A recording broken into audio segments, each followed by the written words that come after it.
Shalom Aleichem, and let us learn the Sicha Beis of Yisro. It's a incredible Sicha, and just like so many topics sitting at the heart of what the Sicha is getting at. But what I want to do is I actually want to share, if you're watching this, I want to share a Sicha that the way the Sicha was originally said in the question. The Rebbe adds something the way he said it that wasn't an edited version. Remember, the question of the Sicha is, Moshe Rabbeinu, how does he get it so wrong that Yisro has to get it right? And look what the Rebbe says. Remember, this Sicha is Tu B'Shvat. It was said in the aftermath of Yud Shvat, 25 years after the Frierdiker Rebbe's Histalkus. And the whole Farbrengen was very much a Yud Shvat Farbrengen style. And the Rebbe says the following. The Rebbe says, Moshe Rabbeinu is given Loyan Shal Yisrael, he was the leader. Wir sagt in Medrash, Moshe, like the Medrash says that Moshe was a shepherd. What Aya? Gleich wie is geboren geworden, the moment he was born, is schon gewesen bestimmt in alle seinen Jahren von dem Tag.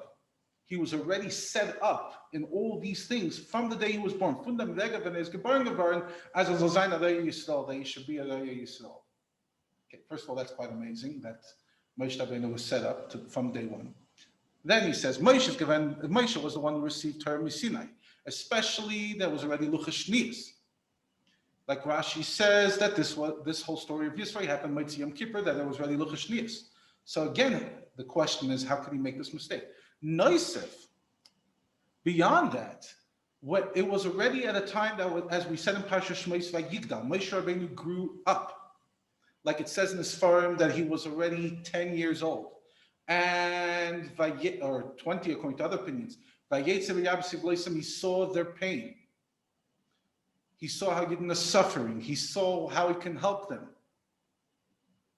And that was like the Midrash and Rebbe says, 20 years old. And when he left Egypt, we know that he was 80. So for 60 years, he was already a loya b'poil. He was a shepherd b'poil. That's a fascinating idea, the Rebbe says. When did Moshe Rabbeinu really become the loya Yisrael? Not at 80. When Vayarbes Loisam and he killed the Mitzri, that's when he became a loya b'poil.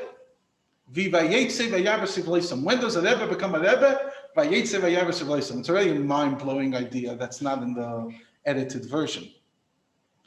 Is by Moshe Rabbeinu, that Moshe Rabbeinu should be able to make such a mistake? How is that possible? Especially, you can't say that he didn't know, like you said, it's his Obenit Shaykhis, Zagan Chas V'Shalom, and Moshe Rabbeinu, who was a shepherd from the day he was born, Vayigdal, especially after Yitzias Mitzrayim, especially after Matan Torah, especially after falling down in front of Hashem, begging for the Yidden 3 times, each time a set of 40 days. Each time of these.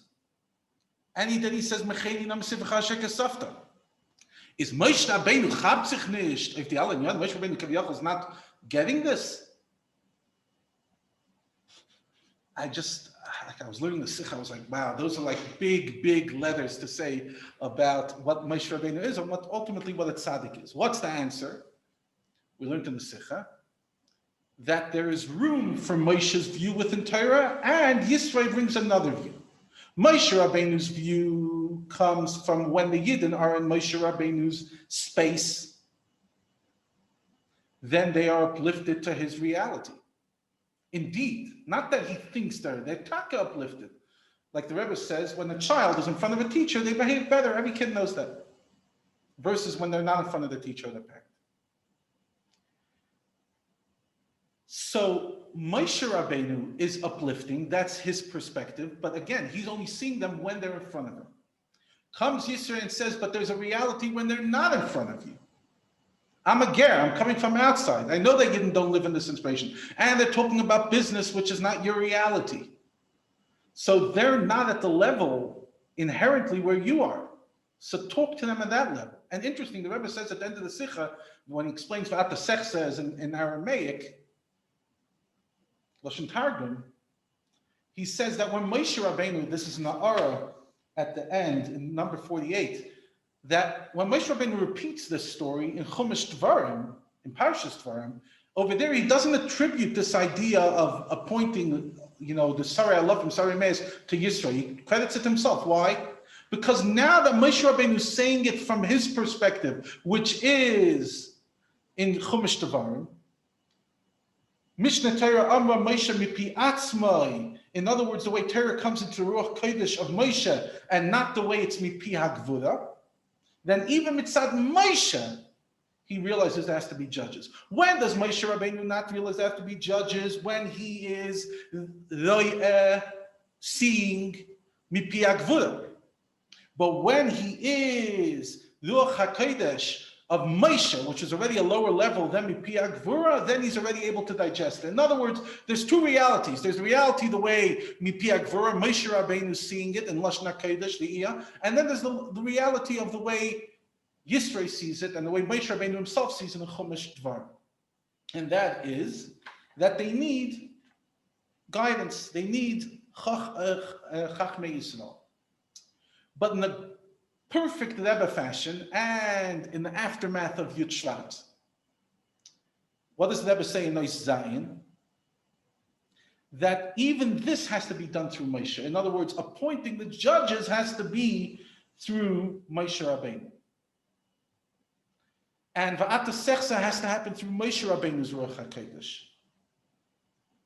Everything has to happen through Moshe Rabbeinu, and over there the Rebbe explains through that the famous concept of Kol Masha Talmud Vasik Asal Chadash Nitel Moshe Mishnah. Every insight that comes to a Talmud, that's correct, obviously, comes from Moshe Rabbeinu, because everything has to be part of Moshe, and there's nothing outside of Moshe. So even this insight that comes to Yisro, it then has to go through Moshe, which is just, again, an incredible idea in the role of a Rebbe, that even something that l'chora comes from the outside has to come dafka through Torah's Moshe, Torah's Emes. Now comes the Rebbe in the end of the Sicha and says, you would think that this whole thing is a Yerida. In Chassidus perspective, no, Adarabah.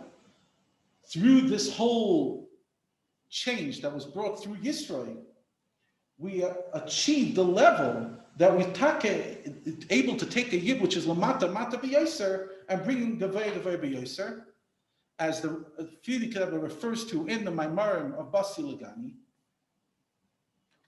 And over here, interesting, he refers to Basi Lagani Tavshin Yud Perik Yud Aleph, which is the Perik of this year, where the Rebbe says that dafka through the avodah lamata, that's when Hashem is mevazvez all the oitros, gives everything we need, because dafka over here you're able to accomplish everything, and dafka over here you're able to accomplish dir b'dachtaim. In other words, in the end, Yisro brings a mila, because kol hagavay b'yoser gerd lamata b'yoser, and you're going lower. And for at the sechse, you're able to uplift the yid to a much higher level.